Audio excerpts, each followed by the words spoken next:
Good afternoon, everybody. We're going to go ahead and get started with our webinar. Thank you all for joining today. And I am pleased to introduce to you one of our consultants, our change specialist, Margaret Russell. She's an RN, BSN, MSN. Margaret is a retired Chief of Quality and Safety from the Saginaw VA system. She has over 25 years of experience. She's currently Culture Change Specialist with earlymobility.com, and she has over 40 years of experience in nursing and in business change management. She's also a faculty member at Saginaw Valley State University in the Health Science Nursing Department. And we're happy to have Margaret presenting with us today. I'm going to go over the objectives of the session. First of all, if anyone has any questions along the way, please put them in the chat box. We will have multiple opportunities for interactive polling. And then we want to hear what your questions are. This is a tough topic for many people. So please let us know. You do have a handout available. If you go to the handout session in your control panel, you can download a PDF of today's presentation. And with that, I'm going to get into the objectives, and then I will hand it over to Margaret. So today, what we're hoping to achieve is to identify elements of an effective culture of safety assessment, describe some actions that will help you build a healthy culture for your early mobility or indeed any program. Go over some specific activities related to your early mobility program that will transform it from people dependent to a new culture of care. And then we're also going to talk about characteristics of a highly reliable organization. So with that, I am going to hand it over to Margaret. Thank you, Margaret, for that introduction. As a culture change specialist and a nurse and a former chief of quality, safety, and value, I have witnessed numerous process improvements. Everyone wants their project to succeed. However, wise people will use reliable resources to ensure success. In this presentation, I will be focusing on tools that are used by earlymobility.com to promote your success and sustainment in your early mobility journey while understanding your organization's culture. Although we are applying the concepts to early mobility programs, culture change applies to any new project or program or ongoing ones in your facility. earlymobility.com promotes the principles of highly reliable organizations for addressing culture change. As I go over these areas, take a moment to think about your healthcare organization culture. A highly reliable organization is a term that has been assigned to organizations or industries whose operations are inherently very risky, yet have found a way to operate in such a way where safety events are very rare. Typically, we think of nuclear power industry, commercial aviation, but HROs are proactive with addressing failure. Failure is defined as a lapse in detection, is reluctant to oversimplify, meaning that leaders and staff dig deep into problems and their solutions, is sensitive to operations, defers to expertise, whether from frontline staff who are closest to the job and are the best experts in the job functions, or to external experts for areas where internal expertise is lacking, and is committed to resilience. As more healthcare organizations are moving toward being an HRO, they are committing to strong leadership involvement, a safety culture, and robust process improvements. By becoming more reliable, healthcare organizations will become safer for patients and employees. So, as we think about change management or getting people to change their behavior, what one word comes to mind when you think about getting people to change their behavior or work habits? So, in this slide, you see the ocean, and it's a strong image of an organization's culture. It is fluid and changing all the time. The power of strong imagery is easily remembered, and that is why we are using it today.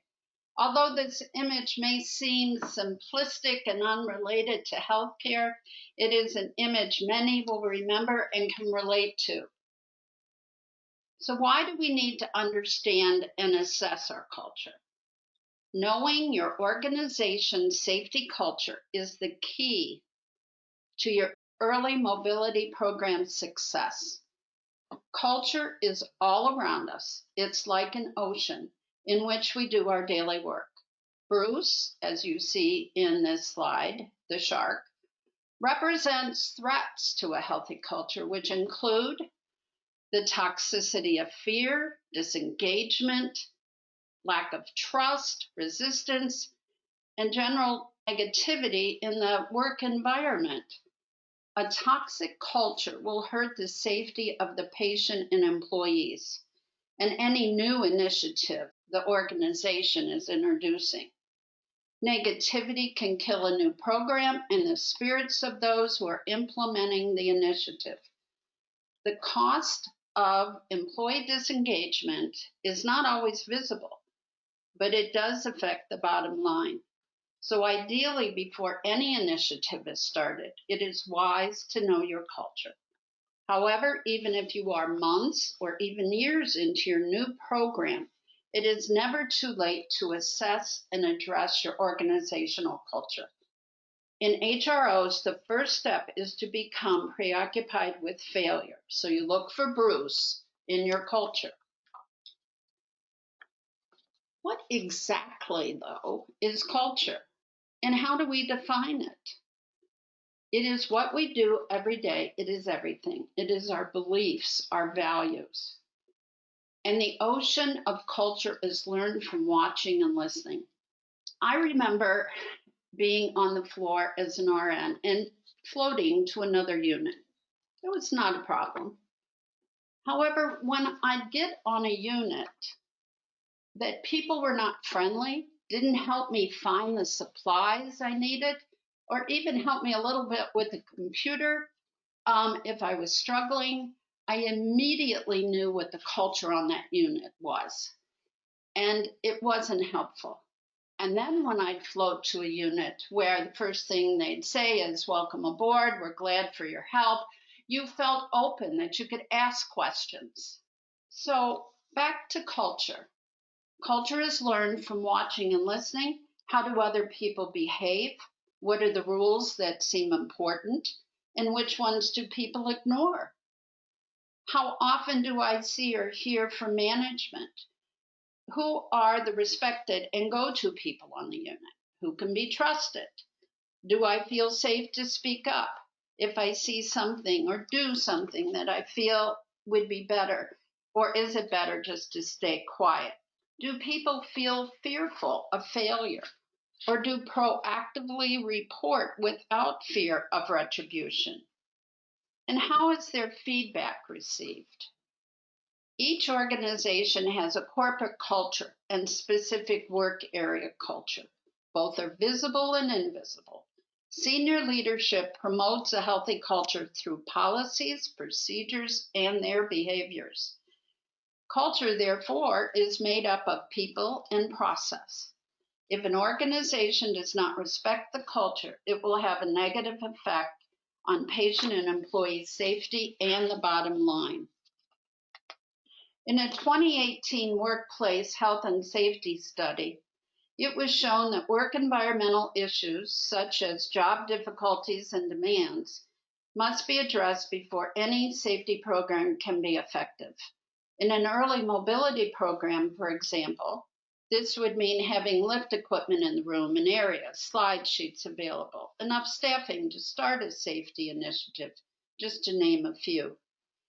In a second study from the Journal of Clinical Nursing from 2012, Nifsi et al. Found that 50% of undergraduate nursing and physiotherapy students said they would rather fit in than challenge unsafe practices. Belonging is very powerful in any workplace culture. When embarking on a new program or initiative or breathing life into a current one, building a community helps people to feel like everyone is changing rather than that one lone voice trying to persuade others that this is a new way and it is better. This allows staff to continue to fit in as they change together. This process takes strong leadership. The cost of unsafe cultures and staff that do not feel they can speak up is often medical errors and patient harm.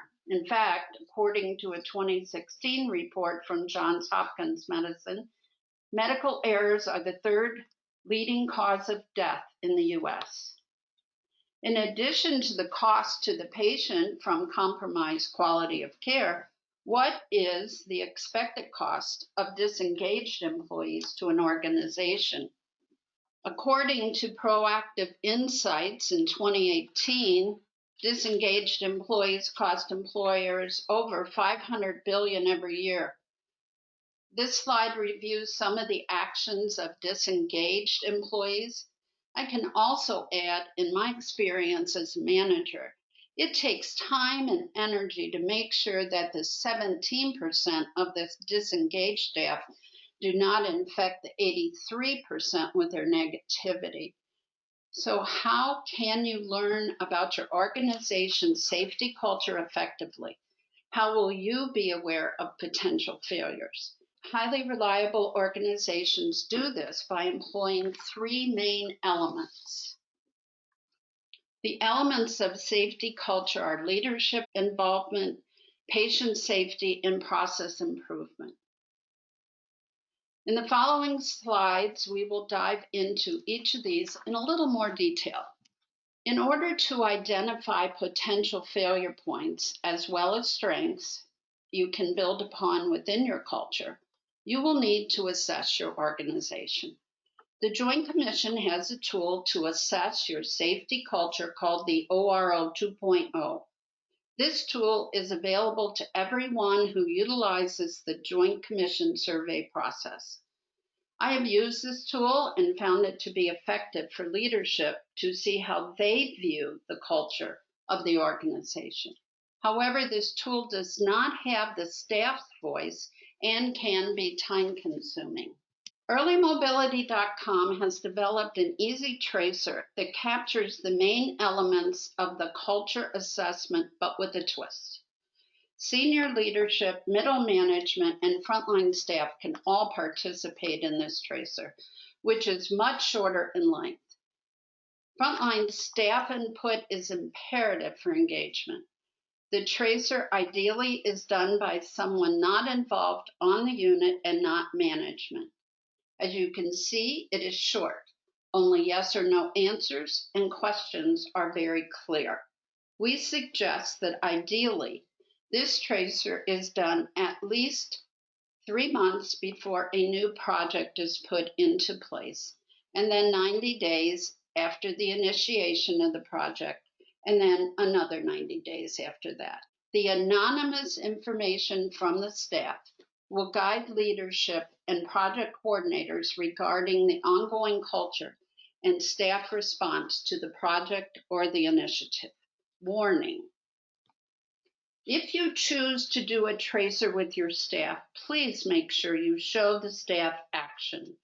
Example: if you get feedback that staff meetings are never held, staff will be looking to see a change as a result of their feedback. Or feedback is received that management is not out on the floor, staff will be looking for their management to be out and about as a result of providing this feedback. If no action is taken in a timely manner, staff feel like their voices do not matter, and the result will be detrimental to the work culture and to your change project. If you are not ready to act on staff input, don't ask for it.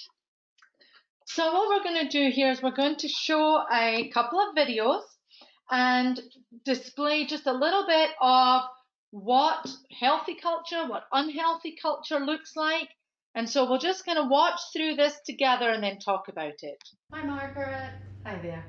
I'm Peg, and we are doing tracers today. And, Okay. would you have a couple minutes to chat with me? Sure, right here? Yeah. Yes. This is good. Okay. And these are just yes or no questions, but if you want to tell me a little bit more, that's fine too. Okay. Do leaders seek out problems on your floor?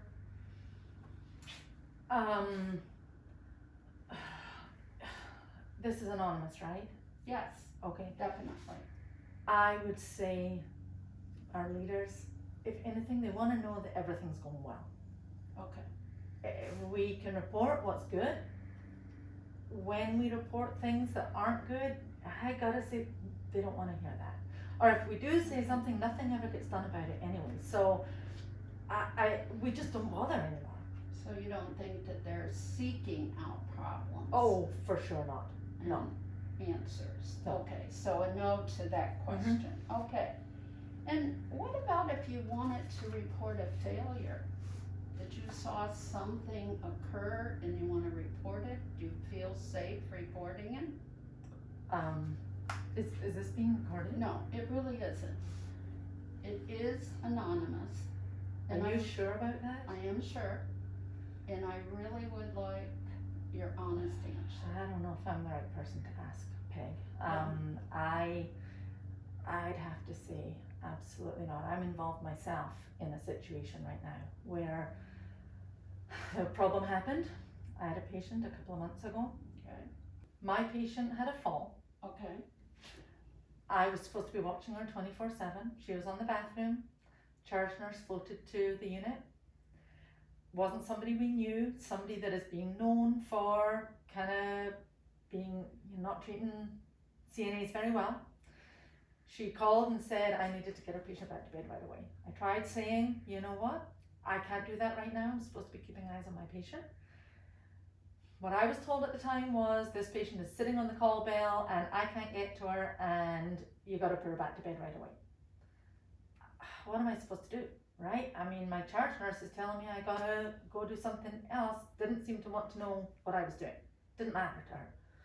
Well, I went, checked my patient. I'm like, okay, are you okay? Are you good? I ran next door as fast as I could, get the other patient back to bed, came back. Guess what? The patient fell. So I'm hauled across the coals for it. I'm up in front of leadership for it. I tried saying, hey, there's a problem here. I was told I needed to go. Charge nurse lied. So guess what? It's her word against mine, and they didn't believe me. So I got blamed for it. I don't know if that's what you want to hear, Peg, but that would be a definite no. Okay. Thanks, Margaret. Yeah. Thanks for This won't go anywhere, right? No. You sure about that? When we look at the prior video, that exposes a lot of the things that we hear around healthcare. Employees, are they worried about speaking up? Even if an employee asks, is this anonymous? That's a red flag. That is telling you that there are fears around retributions if they say anything negative. So these are some little things to watch for. And then another video that we're going to share with you here is a scenario a little bit more specific to your early mobility program. Hi, Margaret. It's Peg. Hey, are you available for the 9 o'clock meeting? It's the IDP with the early mobility rounds. Oh, you know what? No, I'm not going to make it today. I am really busy. I've got still one admission assessment to finish. I've got a doctor to call back. I've got a family waiting for me. I haven't even got my morning assessments documented yet. You know, I get that early mobility is important. I understand. I'm on board. But you know what? This just isn't a good time. I don't know why they went with this time. I asked all the nurses. It doesn't work for any of them. I don't know who made this decision. No offense. I don't mean any offense to you. But you know what? I wish they'd ask us before they make these times. That just doesn't work for me. Sorry. Which of these responses, based on that last situation, do you think would be appropriate? And yes, 100% of you are answering that C is the appropriate answer, and we're going to go ahead and just talk about this a little bit. So let's talk about the potential answers. Do you ever see management ignoring an obvious problem? As managers, do you struggle to know how to respond when you agree with the employee of the legitimate gripe or constructive feedback, but you feel powerless to change the current system? Are there power structures in the organization where the wants of some employees are consistently met to appease them, while those of others who do not complain are not addressed? Or the voices of the troublemakers seem to be heard, and those who just go about their work eventually stop contributing? This scenario often leads to good employees disengaging and becoming infected with negativity rather than the other way around. We recommend a method called Stop, Look, and Listen.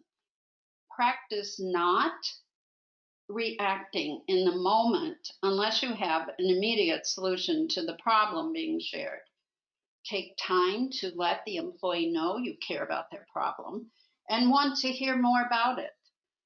Set up a time later to give you time needed to look at the situation, gain more context, then truly listen to their concern so they feel that they have been heard. The stoplight is one of the tools we recommend to stratify solutions or responses to concerns. Green means you can give a go-ahead right now to a proposed solution. Orange means you need to look and listen a little more to understand all components of an issue before answering. And red means you know the proposed solution is not workable in your facility. Tracers gather information about a unit that are synthesized and analyzed at a later time, and actions can be planned and targeted. Stop, look, and listen is an immediately actionable activity that is done in real time. Process improvements in culture. I want to point out the one bullet right at the top. Organizational culture and uncooperative team members are two of the 5 reasons process improvement projects fail. If you look lower where it says you cannot copy a culture, and that was by Scott Lowe, it is just so true. Each unit will have their own culture. And what we're proposing in this presentation is that leadership understand the culture and figure out, is it healthy or unhealthy? Your organization can utilize Lean, Six Sigma, Kaizen, ADKAR, and tracers to improve processes. However, if the people part of culture is not healthy, the process improvement will not be welcomed by staff. Only with a healthy organizational culture can process improvements be sustained. Culture is people and process. I know we will sound repetitive throughout our presentation on this, but it is one of the most overlooked elements that can derail the best programs, not just early mobility. So now we're moving back on to objective number 2. How do we build a healthy culture for early mobility? So here we are back in the ocean, and we see Bruce again. Remember, Bruce symbolizes threats, fears, frustration, negativity, resistance. But culture can also be positive.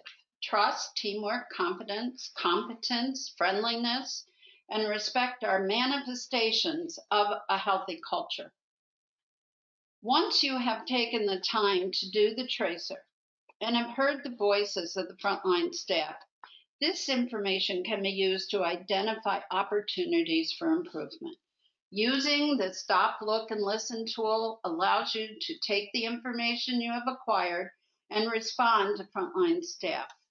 The more you work towards a healthy culture, the less of a threat Bruce becomes. Although tracers and initial changes are the start of building a healthy culture, remain aware as you swim along with your new early mobility program or any process improvement program because culture is fluid. Are you building your early mobility program, or as you're building it, be aware of the Bruce behaviors? And we've listed a few. And just to call a few out, and these are the ones Margaret and I have heard often. No one listened to my voice in making these changes. We are already too busy. I don't have time for that. No one helps me. Why should I help them? Again, stop, look, and listen. The gift of feedback is free and underused. Why? I believe we stop listening. I encourage you to fight that tendency. If you hear these comments, stop and consider the culture. Look around, listen. The staff are telling you about their culture. They are telling you why they are resisting. Will you listen, or are you too busy? So you just saw all those words on the screen and comments from staff. And another tool we use is that of Kurt Lewin's change management model to unfreeze, change, and refreeze. All employees want to know why and how will this affect me. As you develop your early mobility program, you can help unfreeze staff resistance by actively listening to, responding thoughtfully to their questions, listening to understand their knowledge of the new program, their fears and concerns, as well as their ideas and their input will help unfreeze the culture and behaviors. Again, stop, look, and listen. The tracers we talked about earlier in the presentation will allow you to assess if you've been effective in this step. Do staff now feel heard? Did an opportunity change to a strength? This is an important slide. If you do not take the time to listen to the staff and unfreeze resistance, you can miss an important and influential part of the culture, the people part. Change management recognizes many elements to process improvement. Your early mobility program is important to the patient's health and well-being, and staff may be excited about improving outcomes for your patients, yet concerned about how the change will affect them. As with many new programs, the program elements are just part of the whole process improvement picture. What you're looking at in this slide is a cycle of culture. We're highlighting the program in this one, but notice programming can be your new process you're putting into place, and the other bubbles around the cycle will be highlighting the people part. So the programming is the easy part. Many people spend the majority of their time on program elements such as the SOP, the policy, documentation, training, and protocols. These are important, but we must always remember that culture is made up of people and process. So this slide is showing us the rest is the tough part because people are messy. The people side of culture is the challenging part. However, if you did a solid gap analysis of the tracer information for each work group area involved in the new early mobility program, you are better positioned for success. An interdisciplinary early mobility program brings together therapy, nursing, medicine, information technology, administration, just to name a few. Each discipline may have their own unique culture. This includes the beliefs of individuals as well as group beliefs, values, attitudes, emotions, and behaviors of each discipline or of each unit. A healthy culture is built through actively taking steps to understand the elements that influence people and process. Active and supportive leadership helps to influence all of these elements. Employees should know who the senior leader champion is for the program, as well as who the program manager is. Healthy culture is built on trusting relationships and asking difficult questions. Be ready for challenging answers, and it's okay for things not to be perfect. But when team members feel like they are part of the solution, they are more willing to accept imperfection and compromise. It is also important to note that depending on what you find with your tracers, it takes time and effort to address the people and process.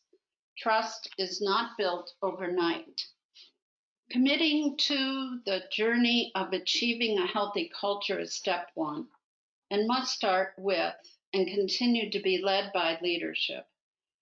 Persisting in the face of resistance, a competent and accessible core team with stakeholders from each discipline involved in and impacted by the program also builds a healthy culture. This will be discussed more in the next session. And remember, people are messy. The 3 C's to improve a safety culture. Early Mobility recommends this tool of the 3 C's.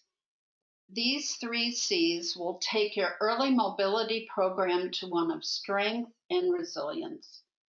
The 3 C's can be used on the process side or the people side of culture. They need to be reviewed every day by those in charge of the program's success and the interdisciplinary team involved with the early mobility program. The 3 C's can help mitigate risk and staff or program burnout. Again, addressing Bruce. Example, if you feel you are doing all the heavy work and the burden of change is being carried by 1 or 2 people, you need to build more members of the community or core team to share ownership. Perhaps you need to go back and ensure that those who should be helping share the belief in the program goals. Perhaps there are values that are either subtly or directly in conflict with program goals. A common one here in early mobility is the tension between falls and mobility. If staff believe that getting patients out of bed increases their risk of falls, then mobility will be hard to sell. However, investing time to share how to safely get patients up, such as with safe patient handling equipment, you may be able to change the belief and remove that barrier. Another example is unintended mixed messages. If you reward multitasking over meticulous attention to detail, you are reinforcing a value that saving time is more important than safety. This happens a lot in healthcare. Paying attention to what is rewarded in staff can help you identify stumbling blocks and address them to build a healthier and safer culture. Highly reliable organizations relentlessly prioritize safety over other performance measures. This enables them to develop resilience. Another area that can build a healthy culture is paying attention to communication. A common saying that the greatest mistake people make with communication is the belief that it has happened. If you find that people do not reply to your emails in a timely fashion, there could be several reasons for that. Is email the preferred way that person communicates? Do they prefer phone calls? Find out their preference and respect it. Are they not responding as an act of resistance? Do they agree with the program? Have their concerns been heard, or are they angry and frustrated that their voice does not seem to matter?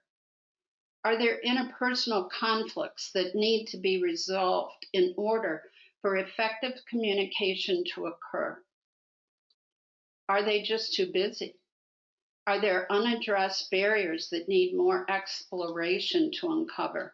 And remember that no response is a powerful response. When communicating, it is helpful to use reflection and paraphrasing to ensure the recipient and deliverer of information are on the same page. For example, let me make sure that I understand you clearly. Is that correct? Clarity of expectations and roles and responsibilities is vital to building a healthy culture. People like to know what is expected of them and generally want to do a good job. Unclear expectations lead to frustration and can be a bruise. If you are not sure of your role in the early mobility program, contact your supervisor and have your role clearly outlined. It is important to be able to have honest conversations about how the expected role in the new program will impact your current expected role. If the new role is in addition to current duties, will performance in current duties lapse? Will there be protected time for new duties? Can the new roles be blended into current workflow without any additional protected time being needed? Dr. Mark Chasin, the president of the Joint Commission, says process improvement in healthcare isn't rocket science.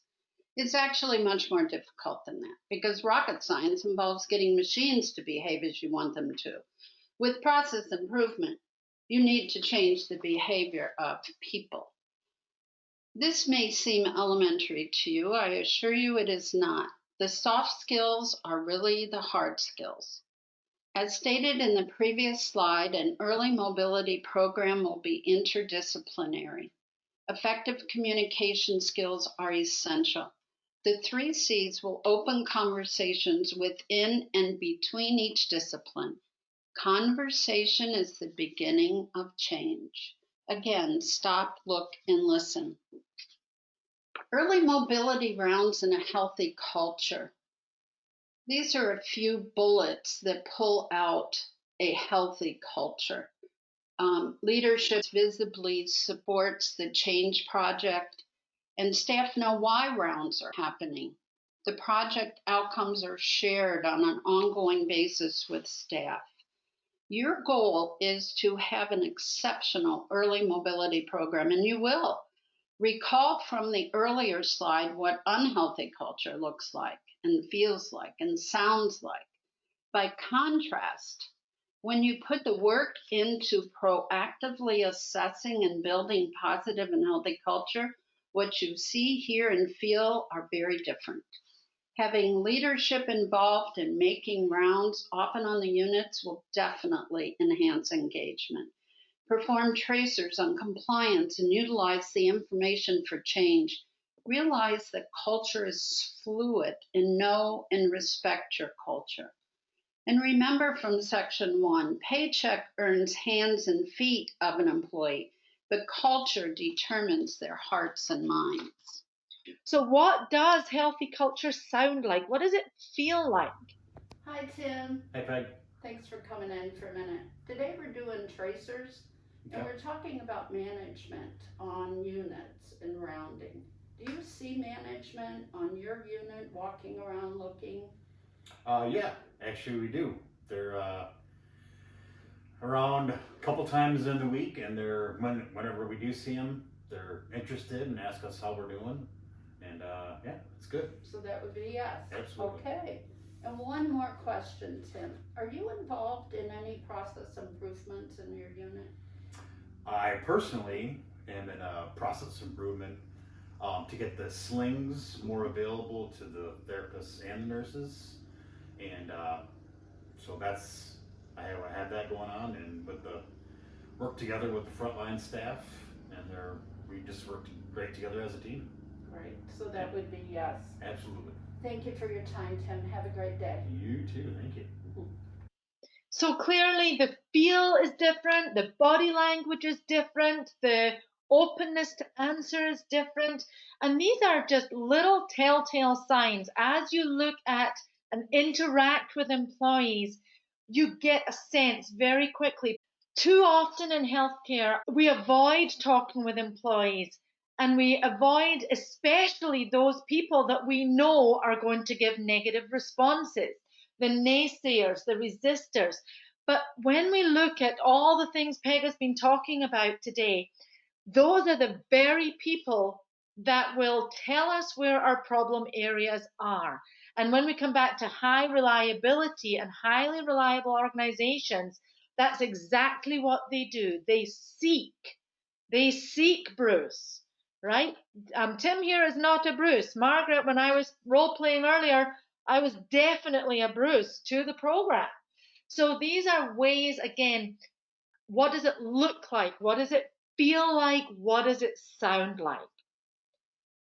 Transforming your early mobility program from people dependent to a new culture of care, very important. We have talked about evaluating your culture and steps to build a healthy culture, and many programs are person and time dependent, where large scale change is attempted by a few champions who may have been to a course and instructed that they now need to teach others who are passionate about a program and are given the green light to move forward, but with no real resources or strategic organizational planning.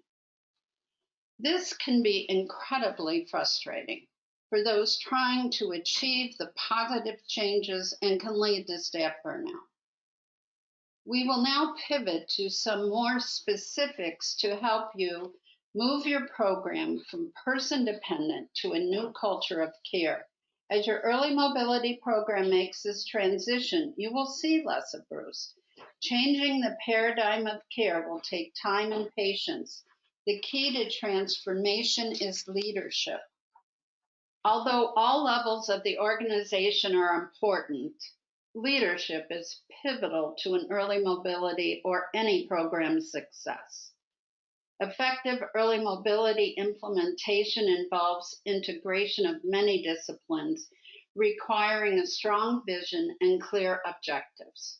Notice senior leadership is the largest part of the triangle and is also on the bottom, indicating foundational support rather than top-down directives. Leadership role includes enthusiastically sharing the vision, seeking staff input, including staff and process improvements, providing the needed resource, modeling positive behaviors, setting clear expectations, and providing a structure and definition for success. Competing priorities and values, as we discussed in building healthy cultures, need to be addressed. Person dependent. If your program is dependent on one or a couple of people doing most of the work, it will not sustain. Not because the person is not good at what they do, but because one person, no matter how hard they work, is not culture. Culture is the collective behavior of all employees. Transitioning from person-dependent program to a successful new culture of care demands that we look carefully at these issues. Remember being preoccupied with failure, that we break them down, understand what is reasonable to expect, clarity from individuals as well as groups, units, and the organization as a whole. Consider the goal of your new project or improvement of an old one. Who are the people best suited to perform the roles and job tasks that will help you accomplish your goal? A clearly outlined organizational chart will serve as a communication tool for those involved with the new program.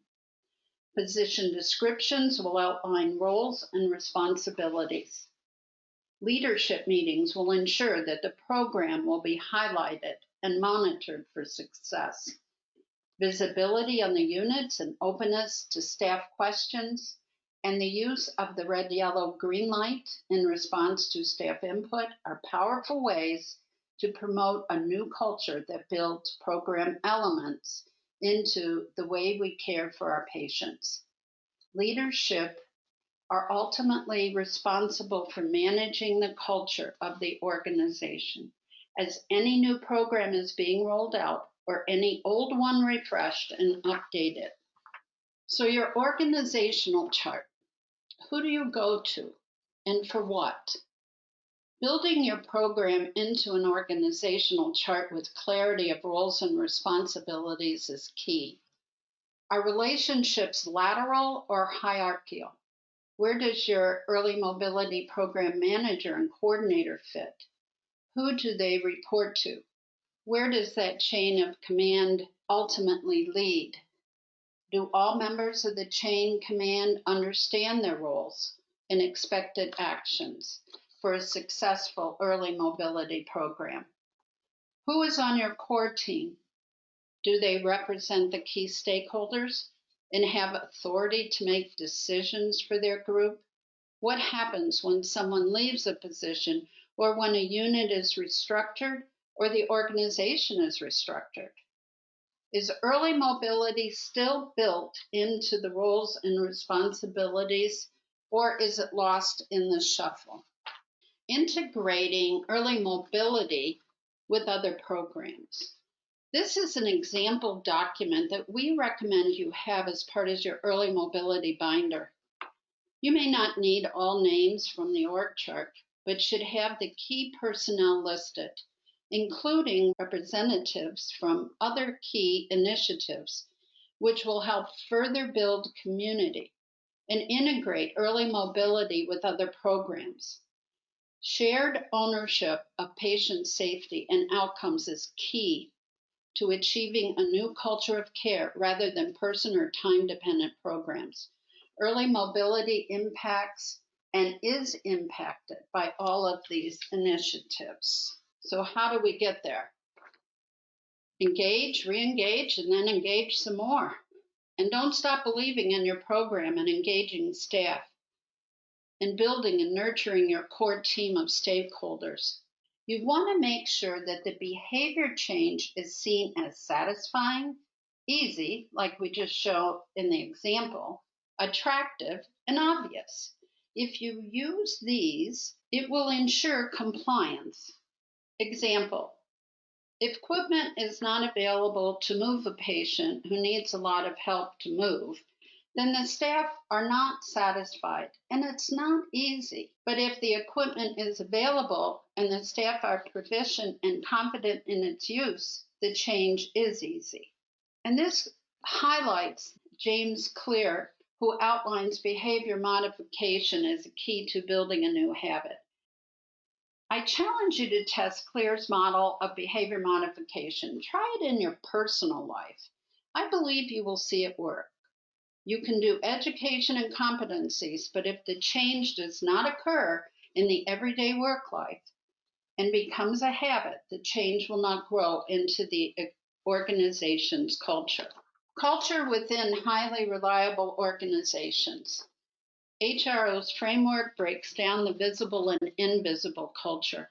I used high reliability goals every day when I was a Chief of Quality Safety Value. You could see the difference in the units that use these goals. Sensitivity to operations requires persistent seeking out of changes and are impacting individuals as well as units and the organization as a whole.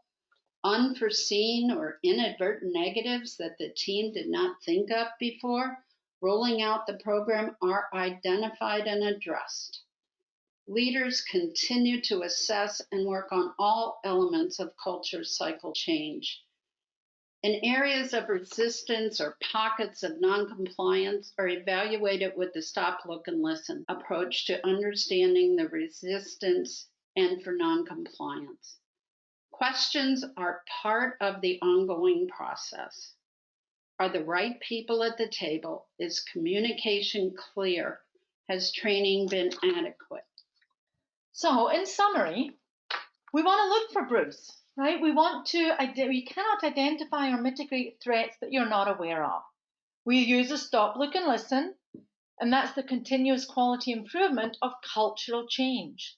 Staff will tell you the culture through visible and invisible means.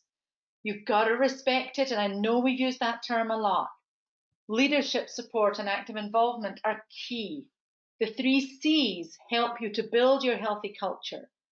Update your org chart annually. Clarify roles and responsibilities. In HROs, safety comes first. The safety performance metrics are the most important metrics and are addressed before any other performance metrics of the organization. Seek to understand people's resistance. And then finally, Bruce must be mitigated. He will not respect you. He will eat you every time because that's what Bruce is. So again, just understanding that this is what culture is. And hopefully today we've given you some tools, some ideas, some new ways of looking at problems, things that we need to do first, and then second, and then third, and then ongoing throughout the course of our programs. And really, what we hope you've got from this is you never stop asking these questions. And your projects, it is such an integral part to program success that if we don't address it in a very specific and strategic way, we can get very, very frustrated with why is this program not working? Why are staff not getting on board? Why is it taking so long? Why aren't we getting the outcomes? We look forward to the next webinar, which is in September, on sepsis and mobility. Thank you for attending today. We will have the recording available on the earlymobility.com members site. And don't forget to download your handouts from the handout section. Please email us if you have any further questions. Thank you. This will conclude the webinar for today.